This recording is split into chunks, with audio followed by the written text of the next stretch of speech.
Hey, welcome back to another edition of Ego on Break. I'm your host, Dynamite J. Andrews. Got the VJ over here spinning YouTube videos, Logan Creed.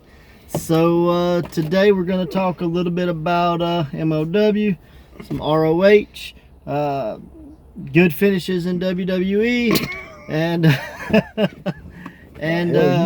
we did get a suggestion from one of our viewers for a potential episode, so I'm gonna throw that out to you, and maybe we can study on that for next week.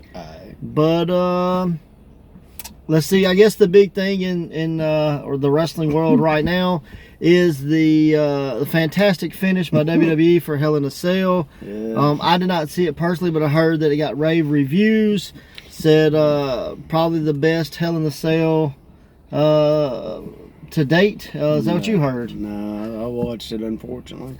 What'd you think? I would have put my fist through the computer. I was watching it all. It was so bad. So, yeah. What was wrong with it? I'm going to give you a part of the finish, and this will be the finish. 12 skull stomps by Seth Rollins to the Fiend. Chair shot while he's laying on the ground. Kicks out. Puts the chair back on his face, grabs a ladder from under the ring, slams the ladder on the chair like a javelin, kicks out, throws that on top of the, goes under the ring again, gets a toolbox, and uses the toolbox like a sledgehammer about 6-7 times, kicks out. Then he throws that on top of him, goes outside and gets a sledgehammer, and the referee goes, "This is not you, Seth. You don't know what you're doing. You're really entering a dark realm of your soul." And so it's like, yeah, screw you, get the fuck out of my way. And hits him with a sledgehammer, and they DQ the match. For the Fiend to no-sell it after the cage raises and kick Seth's butt and have him bleeding out of his mouth. So after all that, the Fiend was fine.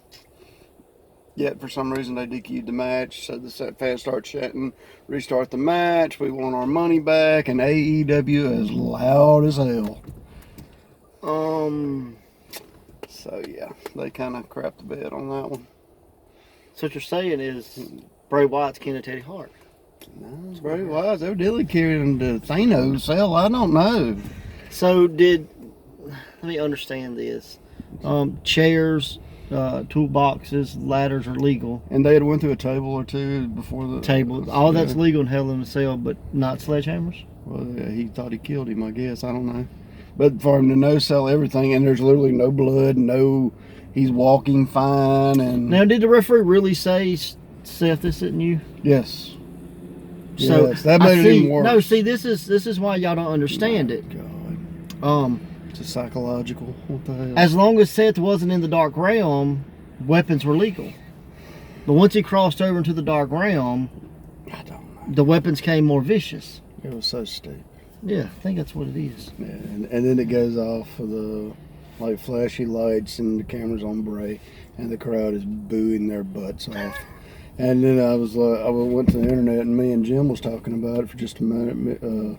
Sterling's like, "How the hell did they drop the ball this bad?" I said, "Hell, they didn't drop the ball. They threw it to AEW. Can't. We don't want it no more." Exactly. And he's just like, how do they make the Fiend this big for them to destroy it? And I was like, well, bro, they just did it. Well, see, technically, they didn't destroy the Fiend because the Fiend took 9,000 shots and it kept kicking out. It just looks so piss poor. So, I mean, yeah, I'm telling you, I think he's cousins to Teddy. I told you Kofi's little reign, it ended in 9 seconds. Yeah, I wasn't expecting that. Kofi literally runs at Brock and jumps in the air onto his shoulders, and guess where he went from there? To the floor from F9. Or 5, whatever L5'd him right back down to mid-card status, huh?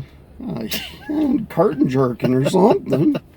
Poor Kofi, man. And then out comes out of shape looking Cain Velasquez with Rey Mysterio looking like Rey, like, "He beat me up, now you go beat him up." When we got my big brother, I promise that's what it looked like. And now the storyline is supposedly he's the kid's godfather or some crap. But like Kane looked like crap, and he double legs Brock. Brock looked like he's scared out of his mind. Not Kane. Cain Velasquez is a UFC fighter that took the belt off of Brock Lesnar. but now he looks like crap. His arm, you got bigger arms than he does. And I was like, well, what?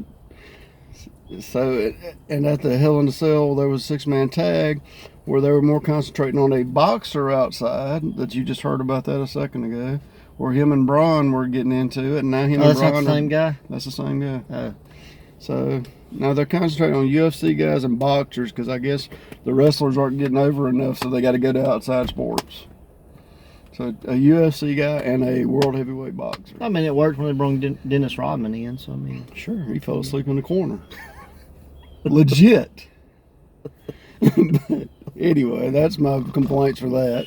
Did you see any of AEW at all? I saw some of it. Okay, what did you think? I liked it. What I saw. I really liked. One, I was really shocked that it was the partners were LAX. I told you. So I know that's what you said, but I was still shocked because I was like, why? But I got it. Have anybody else? I got it. I really dug the fact that Moxley and Omega was taken out of the match. I really dug that. But it should have been a DQ. The match had already started. Yes, and the refs like going, there he is. It should have been, but I think what they was trying to avoid was going, we want our money back, restart the match, WWE. So they just let that go away.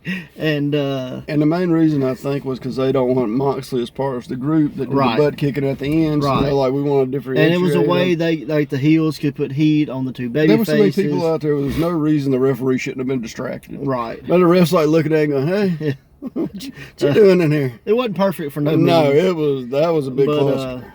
It was almost, I dug the idea to take him out. I dug that because it continued that and kind of reintroduced it all at the same time to the new crowd. And I dug the fact that the little group was put together. I love Mr. Rogers on steroids and Jack Hager. I like Jack. He's got a good look. He kills me when he's got his hair floated over and he's got his collar buttoned up like.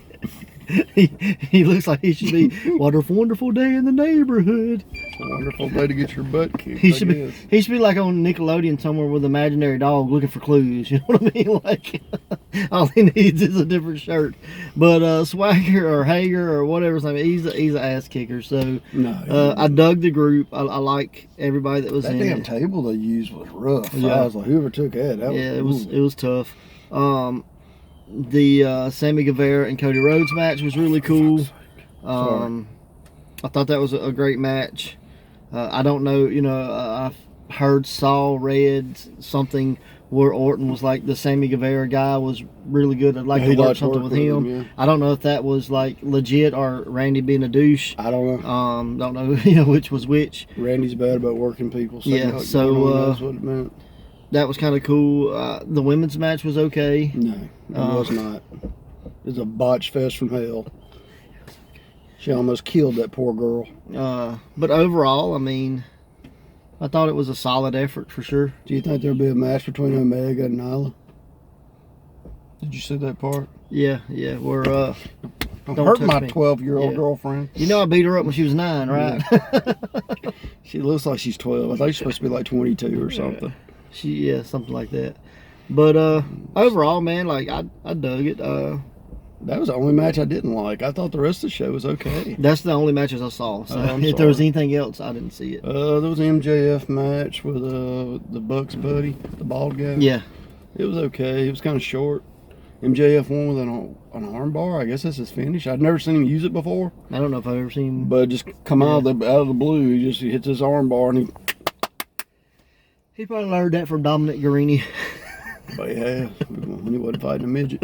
But yeah, AEW, like I say, I thought it was solid what I saw. I mean, I worked 3 jobs, so. I know you. I was raising on trying to see it. Yeah, so the time I do get to watch stuff is very limited. But overall, what I saw, I did enjoy. I mean, I can't give it like, it's an A+ show. I don't think that. I think for the first outing, it was really good. I thought it was a watch show. I didn't say it was a great show. I love the 3-man commentary with Excalibur, Jim Ross, and Tony Schiavone. Yes, I thought Excalibur was pretty much pointless the whole time, but I really liked it. He put his 2 cents worth in, but if you were ever going to sit under a learning tree, I mean, what 2 guys to sit under? You know what I mean? Tony Schiavone made the call of the night with the women's match. He's like, she's getting the ass kicking and just coming back for more. And JR's like, yep, we can say that here. But overall, I mean, it was good. MLW, it said that MJF must have learned that from Dominic Guarini. We got to see Dominic Guarini debut, and when you're sitting in the back and you're like, we got this guy in, we want to make him a legit tough guy to go after Filthy Tom Lawler. Who can we put him against? Let's find a monster. Let's find the smallest person in the room. They went reversal what I thought. I like Ariel Dominguez. I do too, but he's 5'0". But he makes Marco Stunt look big. I think Marco's a giant compared to him. I think Ariel's got more muscle. Yeah, he's definitely got more muscle, and I think the whole story behind it was he was part of like Team Filthy or whatever, trained under Tom Lawler. Did you get their water? Yeah, he's water boy. So I think that's what the whole story was supposed to be. It wasn't very well told. No. But it was a horrible debut for Dominic Guarini. You hated it so much. I showed you Dominic Guarini versus Zack Sabre Jr. in AIW, so you get a little better idea of Guarini. But that match was not a good That's the first you've ever seen of him. You wasn't impressed, in my opinion. No, I was not. And it was funny because the commentator was like, look at the pure strength of Dominic Guarini. He's picking up 140 pounds with ease. I'm like, yeah, most people can. I mean, it's not that. I think he gave him some. I don't think dude weighs 140 Well, pounds. muscle's heavier than fat. That's possible. But overall, MLW was pretty good. The first match was the Lucha Tag match. Lucha Tag was really cool. We got to see the debut of Magnus, right? Okay. And Septimo Dragon. Something like that. Yeah. I believe our Septico. Yeah, our friend Ray Fury's been in the ring with him before. I believe so. Yeah. So they faced the Park father-son duo. Mm-hmm. So that was cool. Did you like the red look on the son? I wish he would have had something on his face other than just solid red. But it was so light. It was like red on red or something, wasn't it? Yeah. Like I just wish there would have been a little color there. Maybe. To me, it looked just evil as hell. Yeah. I like the fact that it's like, hey, I'm gonna definitely show you which one's which. You know what I mean? So I like that aspect of it. And then we got to see a very lean Austin Aries. I'm say he looked rough in my opinion. His hair looked weird. Oh, he had your haircut. So he took on. Can only be so good looking to hold. Yeah, Brian Pillman Jr. in a pretty decent match. I liked it. I thought it was one of Brian's better matches. Yeah, I mean Brian's getting better and better. Like I say, Austin. Like I don't know. He's definitely getting leaner, and I think to me it hurt his look so much, a little bit to me, but just my opinion. And then we got to see Teddy Hart, who shows again he's indestructible. Him in his pajamas. So overall, MLW was pretty decent. I'm not gonna say it's a thumb up, but I give it like 3/4 of a thumb. I'm gonna book him and Fred Yeehaw in a pajama match. I don't like Fred Yeehaw. He's a great wrestler. It's got similar rules to in pajamas, evening gown matches. Yeah, he probably still does. No, he wrestles in tights and stuff now. But you remember when he come out, he literally had like SpongeBob pajama pants on. Yeah, Teenage Mutant Ninja Turtles and all that good stuff. But overall, MLW was good. I did watch another episode of Reality of Wrestling. It's growing on me. I still don't remember all the guys' names. I'm learning them. They were still doing the Road to Wrestling Royalty. So they're these are like preliminary matches to get into the tournament, so to speak. Okay. And then the tournament's going to be on like a pay-per-view, but I think it's free on YouTube. But it's like their big show or something. The main event, this is the first main event that I've been watching I haven't had a problem with. We got to see Rex Andrews take on one of the guys from La Familia, kind of like the leader of the group. And I really thought he was going to win.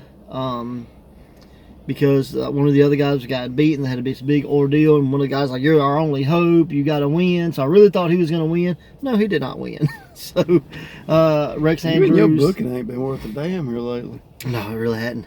Rex Andrews came out the winner, which was super cool. Rex has been at Ego before. Hopefully, get him back again. I thought he signed. And you know, I guess me and Rex can be fictional cousins since I've got Jay Andrews as a name. So, well, you're also the name of Wednesday Night Dynamite. So. Yeah. Well, AEW knew something was great. Do you spell yours DY? I'll spell it how they spell theirs if it gets me royalties. I don't blame you. How y'all want to spell? But it was a good match. I got to see a decent women's match. They have this chick, her name is Roxy, and she's supposed to be like 17 and rode a Greyhound bus like 8 hours to get there and all kind of stuff. So it was really putting her over. It was pretty good, and overall, I'm really enjoying ROW. So definitely give that a watch. What does ROW stand for? Reality of Wrestling. Okay. Yeah, My bad. The Row. Not Roosevelt, but the Row. Death Row. Yeah, Death Row. Yeah. But overall, it was a good weekend wrestling for me. King of Trios happened this weekend. I don't know all the results, but it was this weekend. But I do know the Carnies were in it. So kudos to them. They moved on to the second round, but got defeated. I think they got defeated by the winners, but I'm not 100% sure. Who won? I don't remember. You're a lot of so, And I know that Team Pump Patrol or whatever was in it, which was Jordan Grace, Big Mama Pump, and Little Petey Pump, and Big Papa Pump. So I know they were in the tournament. Another group that kind of stood out for me was Molly McCoy and the Hatfields, which was Dasher and Boomer Hatfield. You see Dasher now took his mask off? I did not. I just saw pictures last night on Facebook. So I just thought it was cool that you had like the Hatfield and McCoys as a team. So thought that was pretty cool. Another team that I do remember was the Quack Attack, which was the Ugly Ducklings and Mike Quackenbush. So I thought that was kind of cool. Chikara always does really well on like pairing people together and coming up with names and stuff. So I really dug that. But overall, that's what I know happened in wrestling this week. You got anything to add? Not really. I didn't ever watch any of the NXT versus AEW, so I don't really know nothing about the show. Yeah. I've heard nothing but good about it. I watched NXT, or some of NXT. Let me say, I listened to NXT. I was going to bring this part up. I don't even know if you know this part. You know who won the ratings out of the war? I don't care. Like double. Like NXT beat them? AEW blew them out of water. Well, that's cool. Like with grenades and shockmasters and atomic bombs. Great. But the topic that we got suggested was wrestlers who could have been world champions, but were not liked. Like you always hear, oh, this guy was so great. You know, Owen Hart for one. Oh, everybody's a big fan of Owen Hart. Owen should have been a champion. Blah blah blah. Like, but he was never a champion. You know, Roddy Piper should have been the world champion. He never was. But what about guys who should have been but were not liked? That's the twist to the topic, and I'm definitely gonna consider that. I really like it, so maybe next week we talk about that. And the first guy that popped to mind with me was the first guy that came to mind for me was Henry Godwin. Like, Henry was a heck of a worker. I don't think he got that singles push. I don't think. But I don't think he's the only thing I remember. Yeah, I don't think he's a guy that people would have been like, "Ooh, he's my favorite wrestler." You know what I mean? Yeah. So to me, that was the first guy that popped in my mind. Is there somebody just right off the top of your head that pops up? I'll tell you somebody I thought was going to go, but he'd probably fit the same category. Viscera. Yeah. Big Daddy V or Viscera. He did King Mabel. Or just in general? Well, just in general. As a wrestler, I worked for WWE many, many times. Yeah. Like, he come real close to the top, but he never quite got there. Because, I mean, would you count the ECW? That you wouldn't count that as world champion. I barely even count that existed in WWE. But yeah, so we appreciate you putting that suggestion out. We're definitely going to give it some thought over the next week, and hopefully we can talk about that more. Have some more examples, some guys maybe that we thought, and let's broaden it to more than just like, I know, normally when you have a topic, it's always WWE is where you go, but let's branch out to other, other promotions, WCW, TNA, whatever. Like, to me, there were some people that showed up a little late in their career, like Dr. Death. Yeah. So it's just, yeah. It's an easy topic, honestly. Cool deal. So that's what we're going to talk about next week. October 19th, Great Southern 8.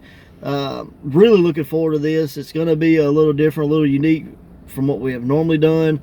We are not doing this as a Survivor Series style match this year, so hopefully we can cut that time down by an hour.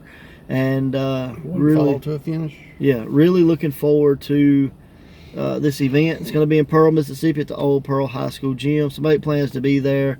And until then, watch wrestling. Watch wrestling. Later, guys.